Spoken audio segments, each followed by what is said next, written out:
नमस्कार साथियों, मैं आपका साथी अनिल गुर्जर। साथियों, मध्य प्रदेश में त्रिस्तरीय पंचायत चुनाव के प्रथम चरण की प्रक्रिया बहुत ही तेज़ गति से प्रारंभ हो चुकी है, जिसमें कि हम सभी कर्मचारियों के प्रशिक्षण भी शुरू हो चुके हैं। साथियों, हम वीडियो के माध्यम से बहुत ही सरल तरीके से समझने का प्रयास करेंगे कि पोलिंग ऑफिसरों को क्या क्या काम करने होंगे एवं कौन सी सावधानियां बरतनी होंगी तथा कौन सा काम किस समय पूर्ण करना है। इन सभी बातों पर तो देखते हैं कैसे करना है हमें मतदान और कैसे होगी मतगणना। तो साथियों, जो साथी मेरे चैनल पर नए हैं, पहले नीचे दिए लाल रंग में सब्सक्राइब बटन पर क्लिक कर बेल आइकन पर क्लिक कर ऑल पर क्लिक कर लें, ताकि मेरे द्वारा बनाए गए सभी वीडियो का नोटिफिकेशन आप तक पहुंच सके। तो साथियों, वीडियो को एक बार पूरा अवश्य देखें, बिल्कुल भी बीच में ना छोड़ें या आगे ना बढ़ाएं। तो चलते हैं वीडियो की ओर और समझते हैं चुनाव की पूरी प्रक्रिया। तो साथियों, जैसा कि आप स्क्रीन पर देख रहे हैं, सर्वप्रथम मतदान का समय। साथियों, मतदान हमें प्रातः 7 बजे से प्रारंभ कर देना है और जो कि 3 बजे तक चलेगा, क्योंकि साथियों हो सकता है आपके पास पोलिंग बूथ पर 500 प्लस या 500 के समथिंग मतदाता होंगे, तो उनका चुनाव जो है हमें 7 बजे से जो है मतदान की प्रक्रिया प्रारंभ कर ही देना होगा। साथियों, उसके बाद हम बात करते हैं कि त्रिस्तरीय पंचायत चुनाव निर्वाचन में पीठासीन अधिकारी के साथ और कितने कर्मचारी होंगे। तो आप यहां पर देख रहे हैं उनके साथ में 4 अन्य कर्मचारी होंगे, जो कि इस पूरी मतदान प्रक्रिया में पीठासीन अधिकारी के साथ मतदान करवाने में सहयोग करेंगे। अब हम बात करते हैं कि हमें हमारे चुनाव की प्रक्रिया में कहाँ से सावधानियां रखनी है और किस प्रकार कार्य करने हैं। तो साथियों, सबसे पहले हम चलते हैं वितरण सामग्री स्थल पर। निर्धारित दिनांक तथा समय को निर्धारित सामग्री वितरण स्थल पर सामग्री लेने हेतु दल के सदस्यों के साथ पहुँचें। उसके बाद डिकोडिंग उपरांत आपके मतदान केंद्र हेतु निर्धारित स्थान ग्रहण करें।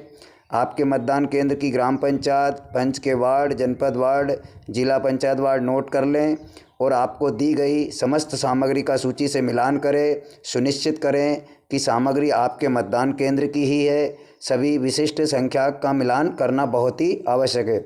साथियों, आपको बहुत सी सामग्रियां मतदान के वहाँ से प्राप्त होंगी, लेकिन उसमें जो खास मिलान योग रहेगी उस पर हमें विशेष ध्यान देना होगा। साथियों, आप देख रहे हैं निम्नलिखित महत्वपूर्ण सामग्री जो हमें चेक करनी है, जिसमें महत्वपूर्ण होगी मतदाता सूची की चिन्हित प्रति एवं अन्य 2 प्रतियां। आपको 3 प्रति मिलने वाली है, जिसमें मतदाताओं के पहचान की जो है स्लिप होगी, उसमें आपको जो चिन्हित प्रति है उससे पूरा हमें मिलान कर लेना है कि वह कटी फटी ना हो, उसके बाद पेंच ना निकले हो और तीनों सूचियों में बराबर संख्या होनी चाहिए। उसके बाद हमें जो महत्वपूर्ण सामग्री मिलेगी उसमें अमिट स्याही जो कि सूखी हुई ना हो, उसे भी चेक कर लें। एड्रेस टैग, हरी पत्र मुद्रा, उसके बाद मत पेटियों को चेक कर लेना है, कहीं से फूटी हुई ना हो तथा सही तरीके से खुल व बंद हो रही हो, इसका भी हमें विशेष ध्यान देना होगा। उसके बावजूद जो घूमते हुए तीरों की रबर की सील मिलेगी जिससे कि मतदान होना है, उसे भी चेक कर लें। उसके बाद जो धातु की सील मिलेगी, धातु की सील साथियों आपको चपड़ा वगैरह जो है चिपकाने के काम में आएगी। उसके बाद सुभिन्नक सील है और सुभेदक सील है, उनको भी हमें मिलान करना आवश्यक है, क्योंकि ये सील जो है आपको वहाँ पर फिर मौजूद नहीं मिलेगी। आपको यहाँ से इनका ध्यान करके ले ही जाना होगा। साथियों, उसके बाद मतगणना का परिणाम, जैसे प्रारूप 16 भाग 1, प्रारूप 17 भाग 1-2, प्रारूप 18, प्रारूप 19, इन सभी को हमें चेक कर लेना है। उसके बाद जो महत्वपूर्ण सामग्री होगी वो पंच के लिए सफ़ेद मतपत्र होंगे, जो अगर आपके वार्डों में अगर वहाँ पर चुनाव होगा तो। उसके बाद सरपंच के लिए नीला मतपत्र होगा, जनपद पंचायत सदस्य के लिए पीला मतपत्र होगा और जिला पंचायत सदस्य के लिए गुलाबी मतपत्र होगा। उनकी भी संख्या आप लोग चेक कर लें। उसके बाद लीफलेट, फाइल, फोल्डर, लिफाफे व अन्य प्रकार की सामग्रियां होगी, जिनको भी आप चेक सावधानी पूर्वक कर लें कि फटे टूटे ना हो। और जो लिफाफे में या जो हमारे पास सूची आई है, चेक लिस्ट जिसको कहते हैं, उतने होना आवश्यक है। जब सारी सामग्री चेक हो जाए तो आपको समस्त सामग्री की चेक रिपोर्ट जो है सेक्टर अधिकारी को देना है। साथियों, इसमें एक चीज़ और ख़ास बात है, वह होगी कि आपको अपनी तरफ से जो है स्टाम्प पैड ले जाना होगा, क्योंकि साथियों जो हमें सामग्री मिलती है उसमें जो स्टाम्प पैड मिलते हैं वो कभी कभी सूखे हुए भी आ जाते हैं। और मित्रों आपको जो है 3 या 4 स्टाम्प पैड लगेंगे जो कि बिल्कुल सही होना चाहिए, क्योंकि प्रत्येक कर्मचारी के पास एक स्टाम्प पैड रहेगा। तो साथियों इसका विशेष ध्यान रहे कि आपके स्टाम्प पैड सही हो, इसको आप अपनी तरफ से भी ले जा सकते हैं। उसके बाद हम चलते हैं कि मतदान केंद्र पर पहुंचने पर आप क्या करेंगे। तो साथियों मतदान केंद्र पर जैसे ही हम पहुंचते हैं तो 100 मीटर की सीमा का निर्धारण, उसके बाद जो भी वहां पर आपत्तिजनक सामग्री हो उसे हटा देना है। फिर मतदान केंद्र की बैठक व्यवस्था, जैसे कि हम आगे देखेंगे कि किस प्रकार से हमें पूरा पोलिंग बूथ का निर्माण करना है, उस प्रकार जो है हमें मतदान केंद्र में बेंचेस वगैरह लगा लेनी है। यहाँ पर दे रहे हैं कि मतदान केंद्र 2 प्रकोष्ठ में बनेंगे, पंच सरपंच हेतु तथा जनपद सदस्य हेतु। उनको किस प्रकार से निर्मित करना है उसको हम आगे देखेंगे। मतदान अभिकर्ताओं की बैठक व्यवस्था देख लेना है। मतदान केंद्र के बाहर जो मतदाता आएंगे उनके प्रतीक्षा स्थल में किस प्रकार से व्यवस्था रहेगी उन्हें चेक कर लेनी है, उनकी व्यवस्था करना है। उसके बाद हमारे जो प्रवेश निकास द्वार रहेंगे, विभिन्न सामग्री को प्रारंभिक तौर पर तैयार कर देना है। उसके बाद में पीठासीन अधिकारी के साथ सारे कर्मचारी जो है बाद में एक बैठक करेंगे। मतदान अधिकारियों के साथ बैठक करने से उनके जो कर्तव्य है उनके बारे में अगर उनको कोई शंकाएं हैं उसे दूर करेंगे। पीठासीन अधिकारी की अनुपस्थिति में मतदान अधिकारी क्रमांक 1 उनके दायित्वों का निर्वहन करेगा। साथियों मतदान दिवस को प्रातः मतदान प्रारंभ करने से पूर्व कौन सी हमें सावधानियां और कौन से कार्य बहुत ही महत्वपूर्ण रहेंगे जो कर लेना होगा। साथियों पीठासीन महोदय क्या करेंगे कि सभी पदों के लगभग 50% से अधिक मतपत्र तैयार कर लेंगे। मतपत्र तैयार करने का मतलब यह है कि मतपत्र के पीछे सुवेदक मुहर लगाकर आवश्यक एंट्री और वह अपने हस्ताक्षर उन पर अवश्य कर दे। उसके बाद समस्त सामग्री जो है व्यवस्थित जमा दें।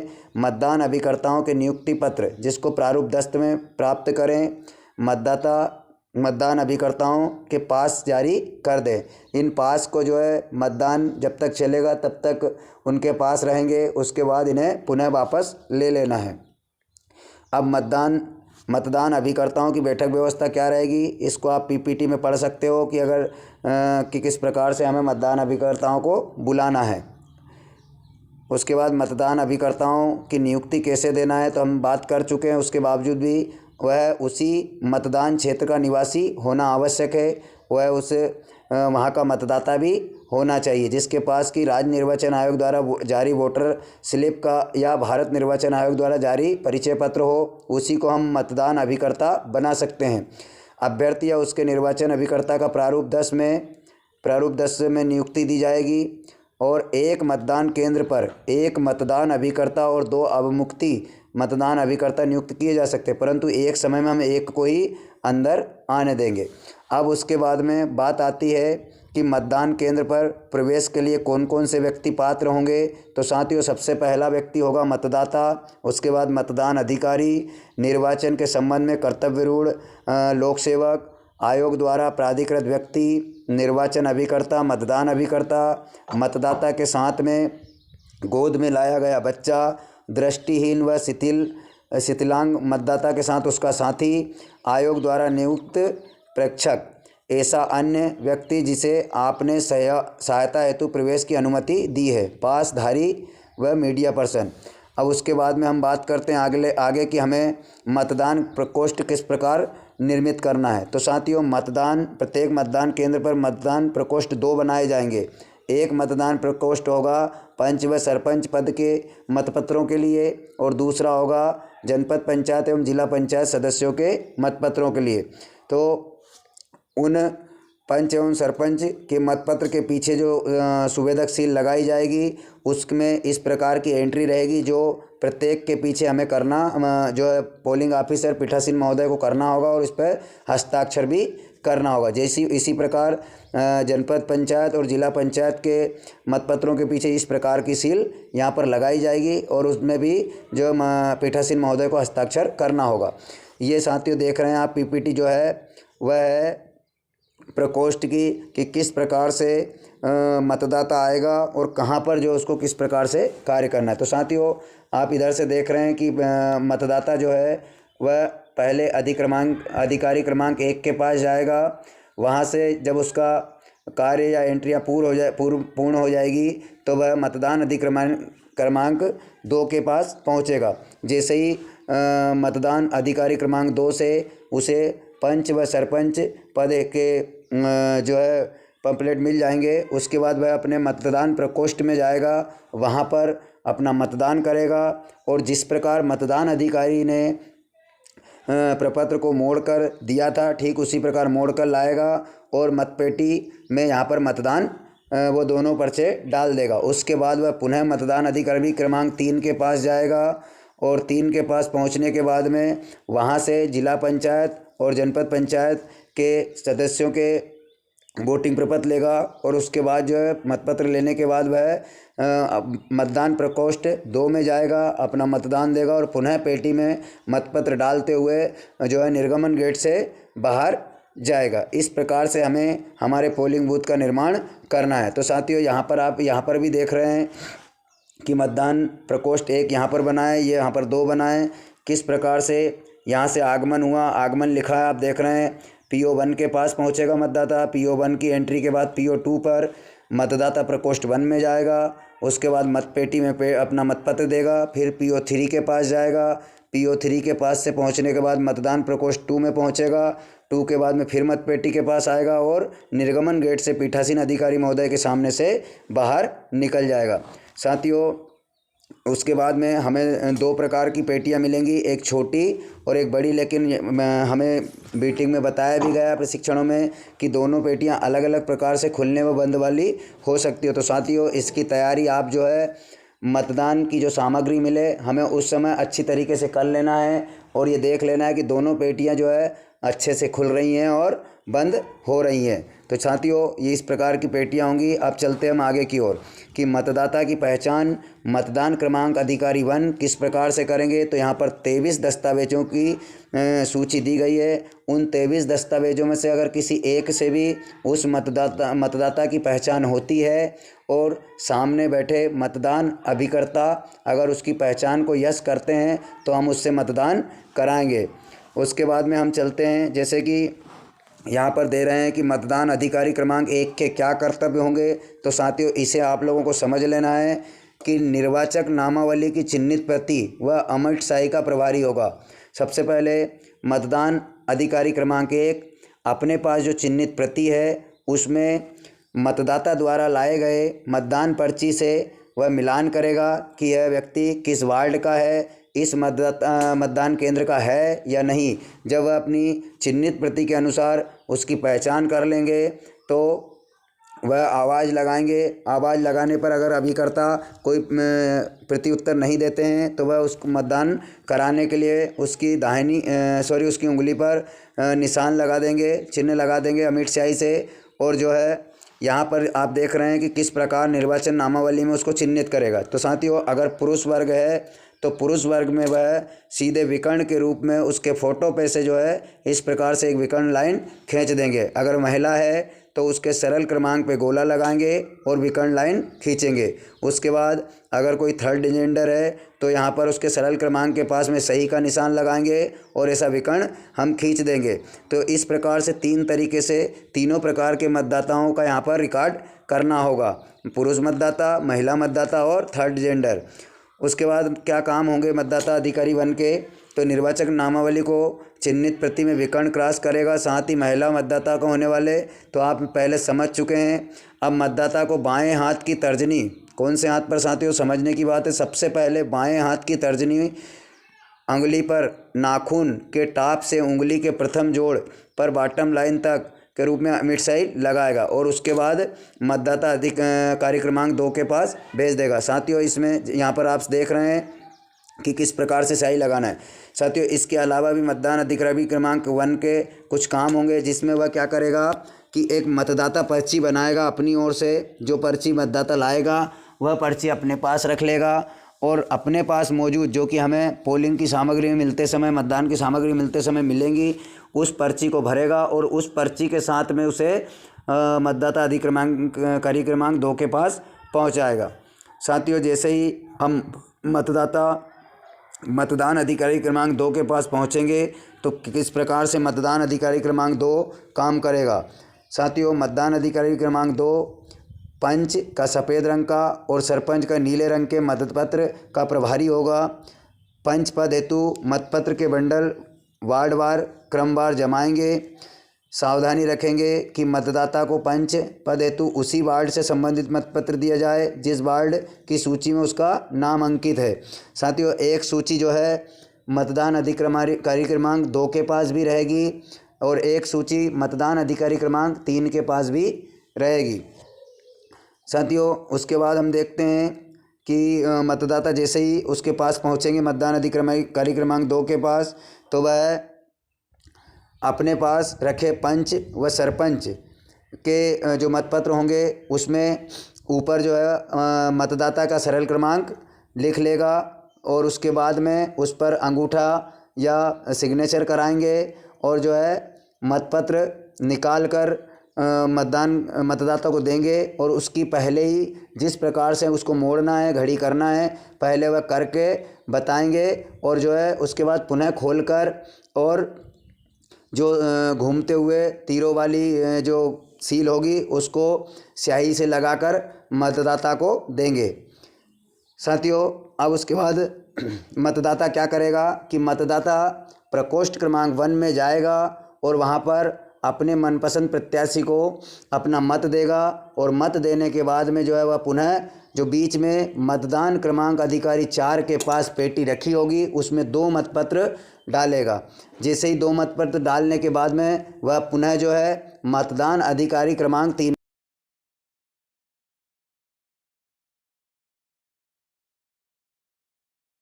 जैसे ही मतदाता मतदान अधिकारी क्रमांक 3 के पास पहुंचेंगे तो मतदान अधिकारी क्रमांक 3 के क्या कर्तव्य होंगे।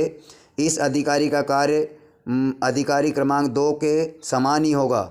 मतदान अधिकारी क्रमांक 3 जनपद पंचायत के सदस्य के लिए पीले रंग का और जिला पंचायत सदस्यों के लिए गुलाबी रंग का मतपत्र का प्रभारी होगा। दोनों मतपत्र के प्रतिपर्ण में मतदाता सूची में अंकित मतदाता के अनुक्रमांक दर्ज कर हस्ताक्षर करेंगे और प्रतिपर्ण पर मतदाता के हस्ताक्षर व अंगूठे का निशान लेंगे।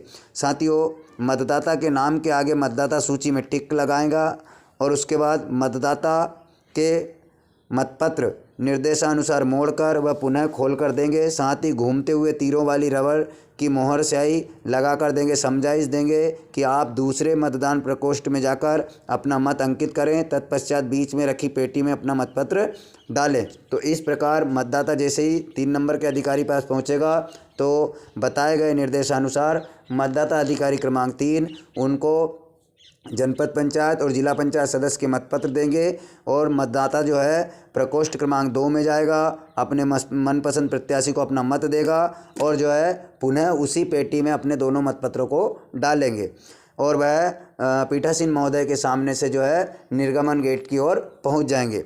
साथियों, मतदाता अधिकारी क्रमांक 4 के क्या कार्य होंगे। तो साथियों, यह अधिकारी मतपेटी का प्रभारी होगा।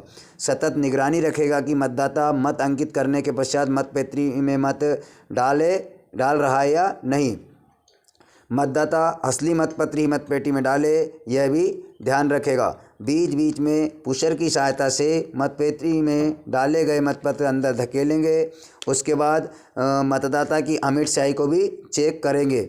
मतदाता को मतदान कक्ष में भेजने, मतपत्र में पेटी में डलवाने, मतदान के बाद शीघ्रता से बाहर निकालने में यह सहायता करेंगे। साथियों, मतदान अधिकारी क्रमांक 4 के कार्य जो है ऐसे लग रहे हैं जैसे मान लो सरल हो, लेकिन उतने ही कठिन भी है। साथियों, मतदान अधिकारी क्रमांक 4 को विशेष तौर पे ध्यान रखना होगा कि कोई भी मतदाता अपने साथ मतपत्र ना ले जाएं और ना ही बाहर से किसी प्रकार के नकली मतपत्र को लाकर उस पेटी में डालें। इस प्रकार जो है उसे ध्यान रखना होगा। तो साथियों, हमने वीडियो के माध्यम से समझने का प्रयास किया कि किस प्रकार से मतदाता को मतदान क्रमांक अधिकारी 1 से लेकर मतदान क्रमांक अधिकारी 4 तक मतदान हमें कराना है। साथियों, अब बात आती है कि मतगणना कैसे करना है तथा हमें सामग्री जमा करते समय कौन सी सामग्री किस लिफाफे में जमा करना है, कौन सा प्रपत्र किस प्रकार भरना है। तो साथियों, इस प्रकार सारी जानकारी के लिए आपको एक और वीडियो इसी प्रकार बहुत ही सरल शब्दों में देखने को मिलेगा। तो साथियों, उसके लिए आप सबसे पहले प्लीज़ जिन साथियों ने चैनल को सब्सक्राइब नहीं किया है वह चैनल को सब्सक्राइब कर लें और अपने साथियों तक शेयर करें। सब्सक्राइब करने के बाद सामने दिए गए बेल आइकन पर क्लिक कर लें ताकि जब दूसरा वीडियो आए तो उसका सीधा नोटिफिकेशन आपके मोबाइल पर पहुंच जाए। तो साथियों, मिलते हैं इसी प्रकार जानकारी के साथ अगले वीडियो में। तब तक के लिए जय हिंद।